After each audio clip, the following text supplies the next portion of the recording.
Hello everyone, कैसे हो आप लोग। My name is Moni and welcome back to my channel. आज हम थोड़ा सीरियस नोट पे थोड़ा बात करने वाले हैं। रिसेंटली मुझे ऐसे बहुत से लोगों के क्वेश्चंस आए हैं कि is it even worth coming to Canada. अगर आप एज ए स्टूडेंट यहाँ पे आ रहे हो तो सब लोग के दिमाग में ये क्वेश्चन आता है कि जाना वर्थ भी है, कितना कंपटीशन होगा वहाँ पे एंड क्या क्या चैलेंजेस वहाँ पे होते हैं। तो आज के वीडियो में यही सारी मैं बात करने वाली हूँ। मैं आज आपको ट्रूथ बताने वाली हूँ, जो रियलिटी होती है कनाडा की, मैं वो आपको वो बताने वाली हूँ एज एन इंटरनेशनल स्टूडेंट जो आप यहाँ पे आते हो। तो सबके ही मन में थोड़ी एक्सपेक्टेशंस वो जब कनाडा आते हैं वो लेके आते हैं। मैं भी लेके आई थी मेरे मन में एंड वो चीज़ें थोड़ी थोड़ी सच होती है, थोड़ी थोड़ी गलत भी हो जाती है। तो हम यही चीज़ आज डिस्कस करने वाले हैं एंड मैं किसको डिमोटिवेट नहीं करना चाहती। आई जस्ट वॉन्ट कि आपको फैक्ट्स थोड़े पता हो, थोड़े आपको रियलिटी यहाँ की पता हो, तो आप अपने माइंड में सेट करके आएंगे। जो आपकी एक्सपेक्टेशंस है वो थोड़ी चेंज हो सकती है, तो आप उस हिसाब से प्रिपेयर होकर आएंगे। So let's just begin.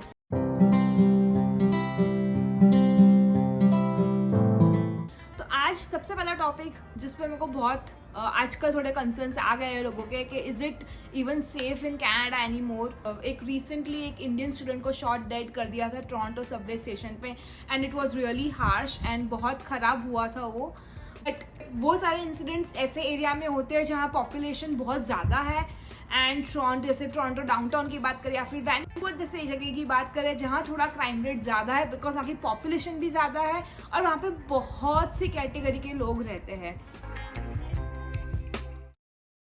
जहाँ पॉपुलेशन है वहाँ क्राइम तो है ही, तो इसलिए ही इस टाइम पे जहाँ क्राइम ज़्यादा हो या फिर ऐसे कोई बड़े सिटी में आप रहते हो तो थोड़ा आप अपनी कॉमन सेंस यूज़ करके कोई ऐसी जगह घर ढूंढो कि जहाँ थोड़ा लोकेलिटी अच्छी हो, जहाँ पे थोड़ा क्राइम रेट कम हो। Because you know specific areas होते हैं यहाँ पे जहाँ क्राइम थोड़ा ज़्यादा होता है, थोड़ा कम होता है। तो ऐसे कोई जगह घर ढूंढो जहाँ क्राइम कम है, जॉब्स भी आप अपनी ऐसी ढूंढ सकते हो। तो वो सब चीज़ आप ध्यान रख सकते हो इस टाइम पे and definitely always be attentive. आप अगर कहीं रात को बाहर निकले हो कि कहीं भी XYZ निकले हो आप, तो सावधानी रहनी चाहिए। बीइंग अ गर्ल सेफ्टी मेरे लिए फर्स्ट मोस्ट प्रायोरिटी है। तो यस, वो 2-3 इंसिडेंट्स जैसे खराब हो चुके हैं, बट सेफ्टी वाइज बात करें तो कि वो रात को घूमने की बात हो कि कहीं लेट नाइट आउटिंग्स हो या फिर ऐसे ही दिन में आप कहीं जा रहे हो घूमने, तो अगर आप यंग एज अ टीनेजर आए हो, एज अ यंगस्टर आए हो या फिर एज अ फैमिली को लेकर आए हो, तो सारे पर्सपेक्टिव में yes, Canada is one of the safest country in the world.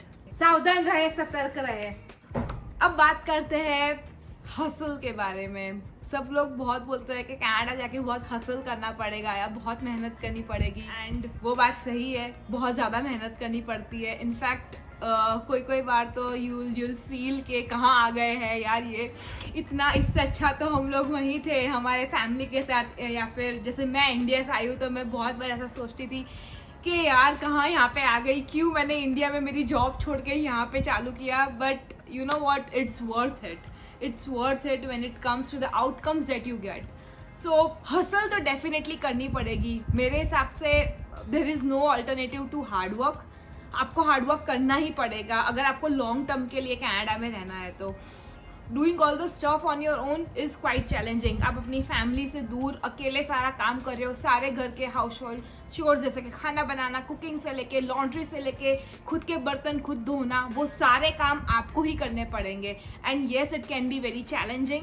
But you know what, just take a deep breath and जितना हो सके इतना ही करो। मैंने ऐसे भी स्टूडेंट्स देखे जो 80 आवर्स जॉब करते हैं and they also manage university का पढ़ाई। बट मेरा तो ये रिकमेंडेशन है कि जितना होता है इतना ही करो। Don't copy others on everything and आपकी body is the first priority. आप जितना कर सकते हो उतना ही भागो, उससे ज़्यादा भागोगे तो 1-2 दिन हो जाएगा, पर आप अगर 2-3 महीने ऐसा ही सेम स्केड्यूल फॉलो करने का बोले तो नहीं होगा आपसे। यहाँ पे हम आए क्यों, हमारे ड्रीम्स पूरे करने, राइट? तो उसके लिए हसल तो लगती है, भले आप कनाडा में हो, US में हो, UK में हो, ऑस्ट्रेलिया में हो या फिर इंडिया में क्यों ना हो। अब बात करते हैं वेदर के बारे में एंड येस आई नो, आप कनाडा के वेदर के बारे में बात करते हो तो सबसे पहला क्वेश्चन आता है इतनी ठंडी है वहाँ पे कैसे रहेंगे। बात करते हैं समर और फॉल की। समर और फॉल तो they are really amazing. Summer में तो काफ़ी गर्मी होती है यहाँ पे and fall is not that bad. अगर आप थोड़ा ठंडा वेदर पसंद करते हो तो फॉल में अराउंड 10-12 डिग्रीज ही होता है, विच इज़ नाइस प्लेजेंट। आपको येस जैकेट्स पहनने पड़ते हैं बट इट्स टॉलरेबल, वो एक्सट्रीम नहीं होता। बट विंटर तो थोड़ा एक्सट्रीम हो जाता है, एंड हर जगह विंटर ज़्यादा हार्श होती है, कुछ जगह विंटर कम हार्श होती है। स्टूडेंट्स जो यहाँ पे आते हैं, अगर वो फॉल इनटेक में आ रहे हैं तो इट्स गुड, वो धीरे धीरे दे विल गेट हैबिचुएट होंगे विंटर के लिए। बट अगर वो यहाँ पे विंटर इनटेक में ही आ रहे हैं तो वो लोग तो पहले दिन स्नो देख के घबरा जाएंगे, इतनी ठंडी होती है यहाँ पे कि दे विल फील लाइक ये कहाँ आ गए हैं। बट धीरे धीरे it will grow on you. जैसे ही आप थोड़े विंटर्स 3-4 विंटर्स हो जाएंगे आपको कनाडा में, you know what to wear, what jackets to wear, what shoes to wear, तो इतना प्रॉब्लम नहीं आता है धीरे धीरे। बट फर्स्ट के 2-3 साल तो काफ़ी चैलेंजिंग होता है, स्पेशली विंटर की बात करें। बट विंटर भी इतनी प्रॉब्लमेटिक नहीं होती है। जैसे बात करें यहाँ की, अगर विंटर्स में सब जगह हीटर होता है, जैसे कि आपके अपार्टमेंट में तो हीटर होता ही है, आप कोई भी मॉल कोई भी स्टोर जाओगे वहाँ पे, इनफैक्ट जो बस आप यूज़ करते हो, जो पब्लिक ट्रांसपोर्टेशन, बस, ट्रेन, कार, सब जगह होता है हीटर। तो आपको प्रॉब्लम कब आता है मेजर, क्या आप रोड पे वॉक कर रहे हो या कहीं भी बाहर निकले हो, तब आपको उसकी हार्शनेस कितनी ज़्यादा ठंडी है वो पता चलेगा। तो वही मेन प्रॉब्लम आ जाता है एज अ स्टूडेंट। अगर आप कहीं बाहर गए हो, बाहर ग्रॉसरी लेने गए हो या फिर बाहर जॉब पे गए हो, तब आपको पता चलेगा कितनी ज़्यादा ठंडी है। बट घर में you will feel all right, heater लगा होगा, आपने थोड़ा स्वेटर पहना होगा तो आपको इतना प्रॉब्लम नहीं आएगा घर पे। बट नेक्स्ट, ये क्वेश्चन तो मुझे एक्चुअली थोड़ा फनी लगता है बात करते समय। कुछ लोग ऐसा बोलते हैं कि पढ़ाई बहुत ज़्यादा हार्ड होती है यार, जॉब करने का टाइम नहीं मिलता इतना सारा। तो मैं उसको यही जवाब देना चाहती हूँ उन क्वेश्चंस पे और उस चीज़ पे। आप एज अ स्टूडेंट वीज़ा यहाँ पे आए हो, राइट? तो आपकी मेन प्रायोरिटी पढ़ाई होनी चाहिए rather than part time job करना। और आई अंडरस्टैंड कि आपको अपने एक्सपेंसेस के लिए जॉब करनी चाहिए वो, and definitely you should work. मैंने खुद ने पार्ट टाइम जॉब की थी मेरी पढ़ाई के टाइम पे, बट जॉब करना इज द ओनली मोटिव और उसके लिए अपनी पढ़ाई आप खराब करोगे, वो मुझे थोड़ी गलत बात लगती है, राइट? आपका मेन फोकस पढ़ाई होना चाहिए और उसके साथ आप जितनी भी जॉब कर सकते हो इतनी जॉब होनी चाहिए, राइट? तो वो ध्यान रख के, एंड ऑलवेज एक सवाल खुद को पूछना कि क्या ज्यादा इंपॉर्टेंट है, जॉब करना पार्ट टाइम या फिर पढ़ाई कंप्लीट करना। तो उस पर आपको अपना जवाब मिल जाएगा।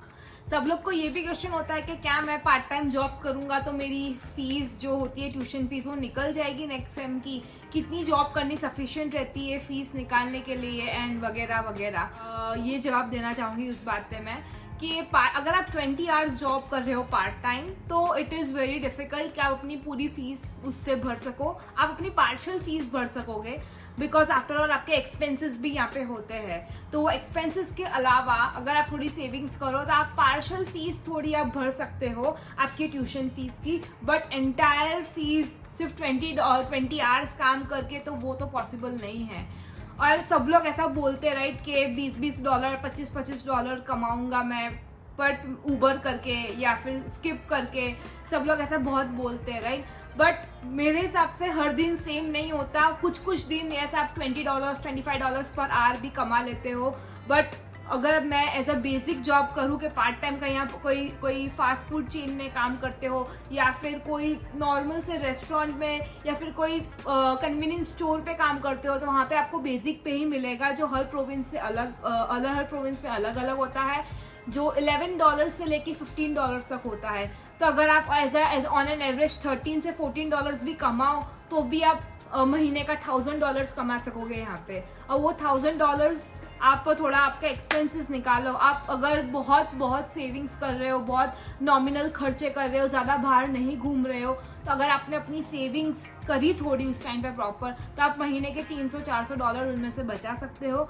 बट अगर आपके एक्सपेंसेस ज़्यादा है तो आप थोड़े कम पैसे बचा पाओगे। तो यही जवाब है कि अगर 20 आवर्स काम कर रहे हो तो आपकी फुल फीस तो नहीं निकलेगी, पार्शियल अमाउंट निकल सकता है। But the advantage of working 20 hours is आपकी पूरी GIC सेव होती है और वो GIC से आप अपनी फीस भर सकते हो आराम से 1 से 1.5 सेमेस्टर की। तो ये बेनिफिट होता है पार्ट टाइम जॉब करने का, and you get to meet a lot of people, थोड़ा नेटवर्क भी बनता है, थोड़ा पता चलता है कि कैनेडियन वर्क स्टाइल कैसा है यहाँ पे। तो आई वुड ऑलवेज सजेस्ट कि पार्ट टाइम जॉब करनी चाहिए, बट अपनी पढ़ाई को भी ध्यान रखना चाहिए उस टाइम पे आपको कि अपनी पढ़ाई खराब ना हो। आज के लिए सिर्फ इतना ही, मिलते हैं नेक्स्ट वीडियो में, बाय बाय।